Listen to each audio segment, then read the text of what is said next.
Hello, welcome to another episode of One Liam Unboxingness. So for today's video, we're gonna unbox a soundbar. So matagal-tagal kami hindi nag-vlog at the same time, just we want to share with you kung ano yung mga recent purchases namin. So before kami nag-buy, of course, Wait, where's Liam, Daddy? wala eh. Wala siya eh. So kami lang. So, before kami nag-buy, ang kagandahan ngayon, you can go to the internet and do some reviews. So, we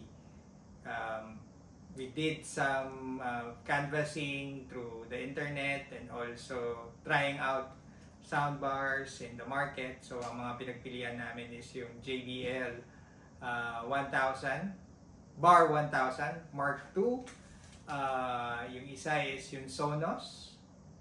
And also, I think we look at some LGs too, pero hindi masyadong okay. And I think nag-Polk din kami, yung Polk audio, pero it's too expensive. So, those are the four major soundbars that we looked at. And finally, we come to a decision na ito, ang pinili namin is a Samsung Q990F. Okay, so sana maganda yung experience na makuha namin. So today I'm gonna unbox this. I'm gonna show you kung ano yung mga nasa loob nitong soundbar na to. Okay. So ang one tip that I would want to share with you is when you buy something, especially so dito sa mga trusted namin na stores is Abenson. Medyo matagal na sa industry ang Abenson eh. Kay ano yata yan, Wilson, pangalan niya, Wilson Chua, Wilson Lim. So yung daddy niya may-ari ng automatic center. So yung mga daddies nyo siguro doon bumibili dati. So ang tip doon is you buy cash para makakuha ka ng additional discount. Or if you don't have cash with you, you can do straight payments sa inyong mga credit cards para mababa yung mas mataas yung makukuha yung discount. So the box comes with, of course, the bar. The bar is around I think it's around 47 inches. So almost almost 8 feet, tama ba? More than 4 feet. More than 4 A little feet. over 4 8 feet, no, di ba lang? A little over 4 So the feet. first one is like you can see the bar. Isa sa mga nagustuhan ko dito yung build quality ng bar. So it's made out of hard plastic. At the same time, it's made out of metal. So ganda yung construction niya. Ito, this one is plastic, but this one, metal yan. Okay, it comes out with the bar. And also, if you were trying to canvas, dapat sakto lang siya sa TV nyo. Ito, hindi siya sakto. Maganda lang talaga siya. Kaya, pinili namin. So, yun, not bad naman pala. It's almost the same size as my TV. Pero, di ba, when you buy a soundbar, dapat siguro is mas maliit dun sa TV. Okay, so, this one, we just bought this because of the Sound quality talaga. sound quality that you would get. Okay? Plus yung entertainment system area is wide. So hindi naman siya ganun ka-off yung size niya. Wow! May pa-input. Wow, may pa ganun. So,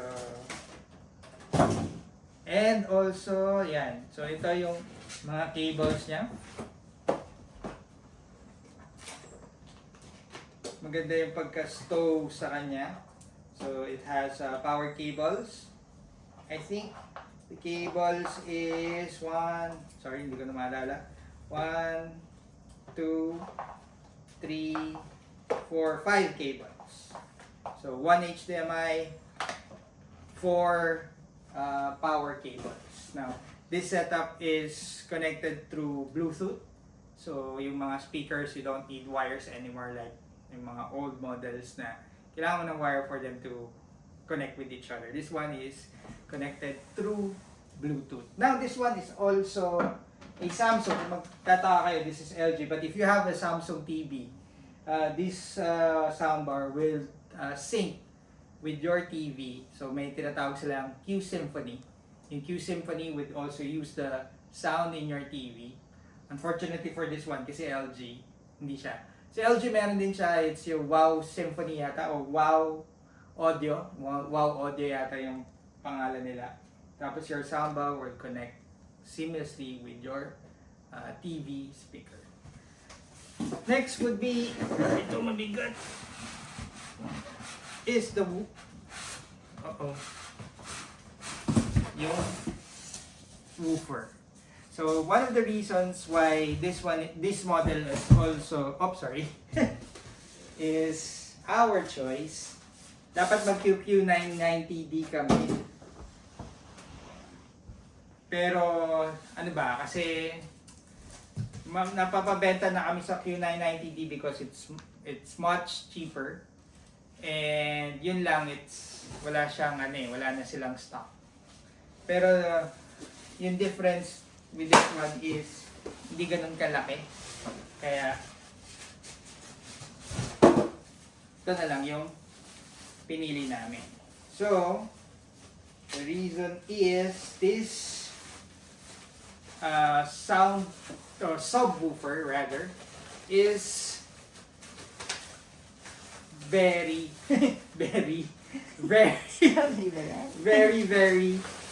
compact. May kita nyo naman, no?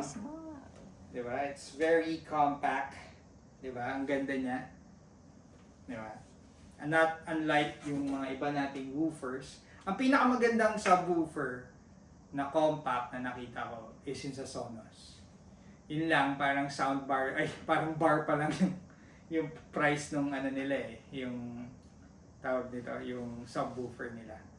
Tapos medyo elegant pa yung design nung sa Sonos, yung subwoofer nila. Anong tawag din doon sa subwoofer nila? Sub 3, sub 4, ganun, parang ganun yata. Parang may models So this is it. So dito ko siya balak ilagay. Uy, swak naman. Yan, di ba? Pwede? Yun. Parang pwede naman. Pwede, di ba? So, pwede pa siguro ikulong. Para medyo, I think mas maganda ganyan para tago yung wire. Yan. And, to make it more cinematic, it has the rear speakers. Okay, I'll just put it here sa front. Pero, bibili pa rin ako ng tawag dito ng mga rear stands so that it can envelope the sound. So this model has tawag nila dito is 11.1.4. So it has 11 speakers, yung pa straight. Okay? And it has 0.1 which is a subwoofer and 4. Ibig sabihin meron siyang pataas na firing na speakers. Yung rear speakers niya, it has 3 speakers here. Okay. It has a speaker na pa front. It has a speaker na pataas. At meron siyang speaker na pa side. So maganda siya pagka nilalagay mo talaga siya sa rear. So may makaririnig ka dyan tapos pataas. So kung ganyan siya sa'yo. Okay? Total surround. Alright, so if you're trying to look at a sound bar for your home theater setup, there are a lot in the market.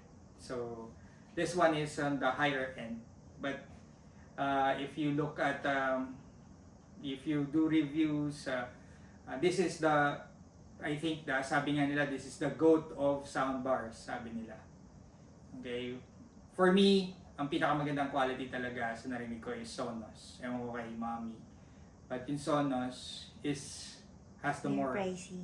But it's more pricey. Yes, too much. Pero yun nga. Ito, I think that's why it's the GOAT. You can get the experience, but at the same time, almost at par sa quality ng Sonos. Right? And don't forget, may promo yung Abenson. Oo, meron ba? Diba? Nabigay nila sa atin Oh, parang less 25,000 compared to SM Appliance Center. Oo. So, yeah.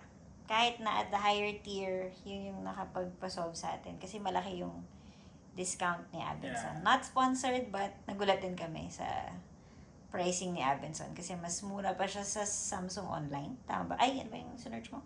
Samsung Philippines. So, mas mababa pa sa Meron Samsung maybe because Philippines. Yung, institution na talaga yung automatic center, and then they know a lot of people na would yung export. importation Oh, nila, yeah. ano siguro, And malawak marami rin sila siguro talagang binibili na items. item. Yeah. Thanks, Abenson. Yep, thank you very much. So, hanggang sa susunod na episode ng Wendyam. Boxing Net! Hanggang sa muli! Paalam! What do you say